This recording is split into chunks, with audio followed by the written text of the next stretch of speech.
Now we're going to look at damped harmonic motion. So this might be broken up into 2 videos. Let's see how long it takes. I don't want to make it too long, but there's a lot of examples. In reality, a pendulum does not, this is from the book, does not swing back and forth forever, nor does an object on a spring bounce up and down forever. Eventually, the pendulum stops swinging and the object stops bouncing, and both return to equilibrium. Periodic motion, in which an energy dissipating force or damping factor acts, is known as damped harmonic motion. Friction is typically the damping factor. In physics, various formulas are used to account for the damping factor on the moving object. Some of these are calculus-based formulas that will involve derivatives. For our purpose, we'll use use formulas for basic damped harmonic motion, which are the following. So f of t equals a, some leading coefficient, e to the negative ct sine omega t, where f of t equals a e to the negative ct cosine omega t. And just remember what like an e to the negative ct is going to do, and it's going to be something like giving you a curve like that. And so you're going to have this, you know, with the sign being positive, negative, it's going to be, you're not going to have these curves with this function, but you're going to see the curve getting smaller and smaller and smaller. And that's the damping factor is. So it sees as a damping factor, absolute value of A is initial displacement, and 2 over omega is the period. So model the equation that fit 2 scenarios. The 2 scenarios, use a graphing utility to graph the functions. I'll probably just graph it by hand. 2 mass spring systems exhibit damped harmonic motion at a frequency of 0.5 cycles per second. Both have an initial displacement of 10 centimeters. There's our A. The first has a damping factor of 0.5 and the second has a damping factor of 0.1. Okay, so let's take a look at that.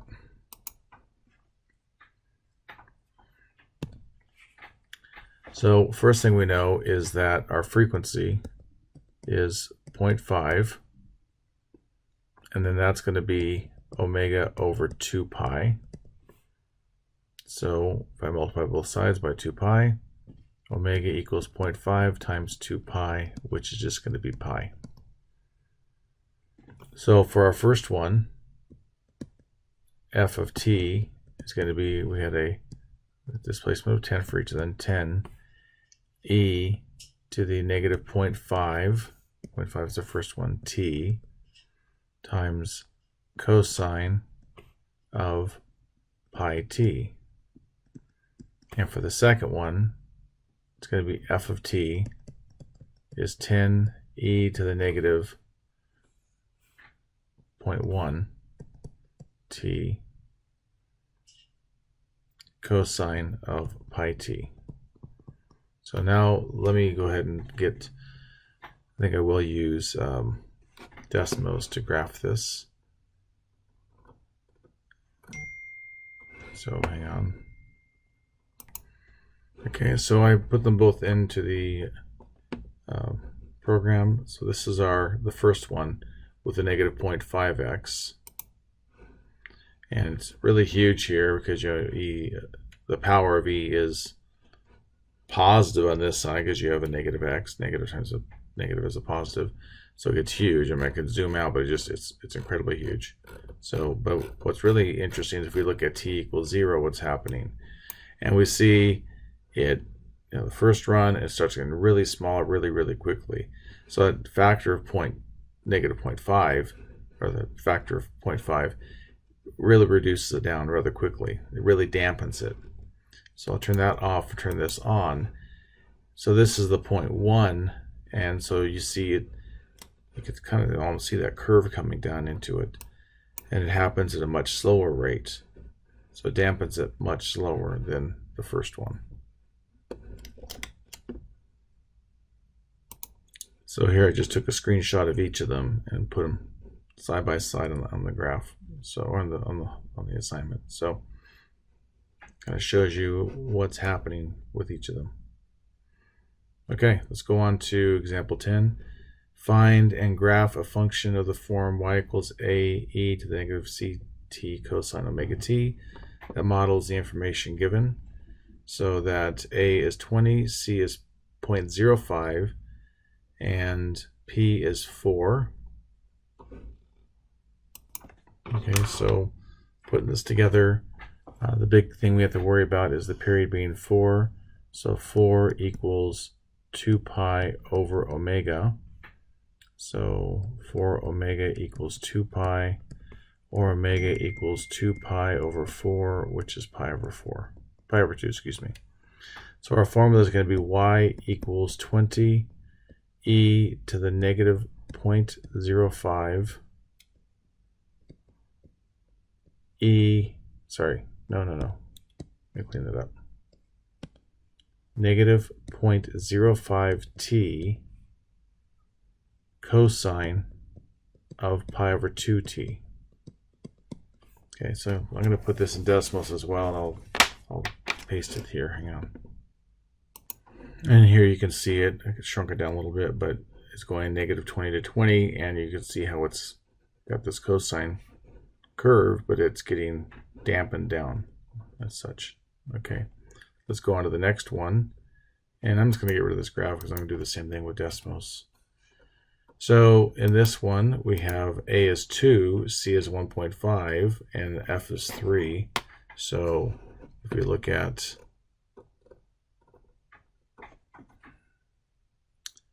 3 equals 2 pi over omega, then 3 omega equals 2 pi, or omega is 2 pi over 3. So it's going to be, I guess I did something wrong there. Did I write that wrong?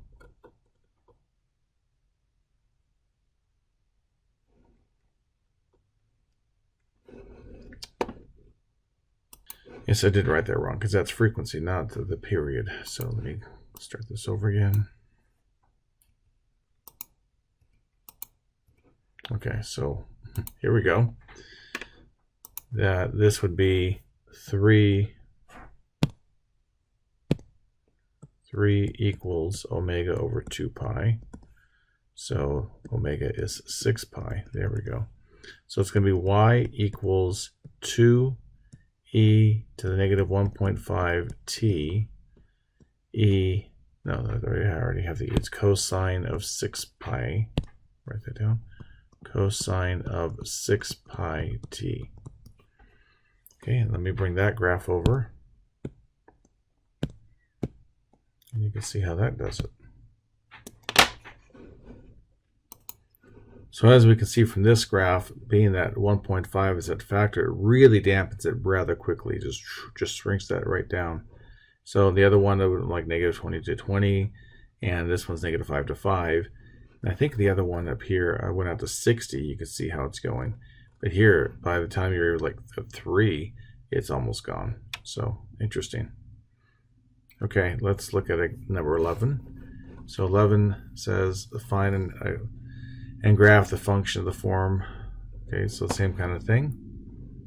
And I think we're just going to stick with doing our graph on decimals. So I'm going to get rid of that. And get rid of that. Okay. So we have, this is now a sine instead of a cosine. So our period is pi over 6. So 2 pi over omega is pi over 6. So let's see. If I cross multiply, I have pi omega equals 12 pi divided by pi omega equals 12. Boy, that's a 10. Is that a typo? No, it's not. So we have y equals 7 e to the negative 10t. That's quite the damping factor. Sine, that's a sine of 12t.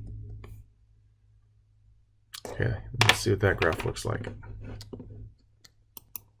Okay, well, with that damping factor, it's kind of as expected. It's gone before you even get to 1. So it just really dampens it, puts the brakes on it. And this is with a pretty big, so period's pretty small. But. Okay, the next one. A is 0.3, C is 0.2, and F frequency is 20. So that means that 20 is omega over 2 pi. So omega equals 40 pi. That's quite the period there. So let's put that together. F of t is going to be 0.3 e to the negative 0.2t sine of 40 pi t. Let's see what that graph looks like. Okay, so I didn't speak, I spoke in error, didn't speak right. Frequency being 20 means that the period is 1/20th, so it's just so tight it looks like a solid line. But I use the same scale as this previous one, 5 to 5, and I went out to 15, and it's getting dampened pretty good. But that is quite the frequency, or quite the period, the short period. Okay, not finished with the section yet. Let's keep going. I want to keep this under 15 minutes. I like to keep these more like 6, but this one's a lot of stuff. So, a lot of content here. So, a spring measures 10 inches in natural length, is compressed by 5 inches and released. It oscillates once every 3 seconds, and its amplitude decreases by 30% every second. Find an equation that models the position of the spring t seconds after being released. So, the amplitude begins at 5 inches and it decreases 30% each second. So the spring is going to be compressed, and we can write A as a negative value. So we can write the amplitude the following way. Amplitude of time t is going to be 5 times 1 minus 0.3 for that 30% to the t. This gives us a figure for how it's going down. So it's going to be 5 times 0.7 to the t. So if we want to put this 0.7 to the t in our e to the c form, e to the ct form, we're looking at 0.7 equals e to the c. So if we take the natural log of both sides, remember our math 126 days equals natural log of e to the c. So negative 0.357 equals c. And then that's going to give us our c. And then let's see, we need the period. So now we know that it oscillates every 3 seconds. So 3 equals 2 pi over omega. 3 omega equals 2 pi. Omega equals 2 pi over 3. And since the natural length of the spring is 10, that's our midline. So we can use the cosine function since the spring starts out at its maximum displacement. So we can write for that part y equals 2 pi over 3, cosine of 2 pi over 3. Cosine of 2 pi over 3 times t plus 10. And then we want to add the damping factor and the period. So we're looking at our f of t equals negative 5, because it starts compressed, e to the negative 0.357 t cosine of 2 pi over 3 times t plus 10.